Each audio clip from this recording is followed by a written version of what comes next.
हज़रत ईसा अलैहिस्सलाम का अपने एक हवारी के साथ कहीं से गुज़र हो रहा था।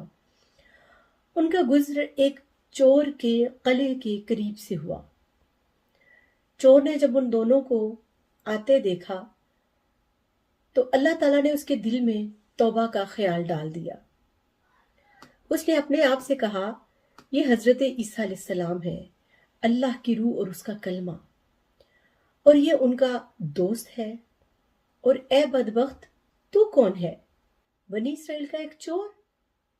तूने डाके डाले, माल छीने और खून रेजी की है। फिर अपने अमल पर नादिम होकर तौबा के इरादे से उनके पीछे पीछे चल पड़ा। जब उनके साथ मिल गया तो फिर उसके दिल में ख्याल आया, उसका दिल उसको मलामत करते हुए कहने लगा कि तू उनके साथ चलना चाहता है? तू कहाँ इस काबिल? उनके पीछे इस तरह से चल जैसे मुजरिम चलते हैं कि तू एक मुजरिम है। अब हवारी ने उसकी तरफ देखा और उसे पहचान कर दिल में कहने लगा, इस कमबख्त पलीद को देखो कि हमारे पीछे पीछे आ रहा है। अब अल्लाह ताला ने उन दोनों के दिलों में जो कुछ था उसको जान लिया।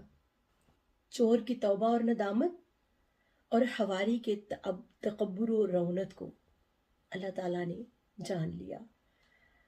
अल्लाह ताला ने हज़रत ईसा अलैहिस्सलाम की तरफ वही की और फरमाया, हवारी और चोर से कहिए कि दोनों नए सिरे से अपने अपने अमाल शुरू करें।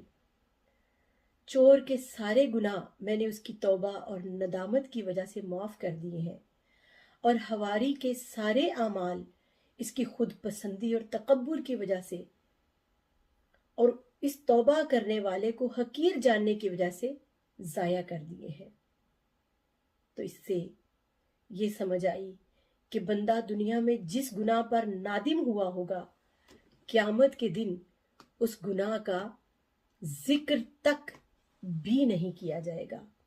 जिस गुनाह की सच्चे दिल से और तौबा के आंसू बहाकर माफ़ी मांग ली जाएगी, उस गुनाह का जिक्र रब्बे कायनात क़यामत वाले दिन उसके अमाल से महफ़ फरमा देगा, उसका जिक्र नहीं किया जाएगा।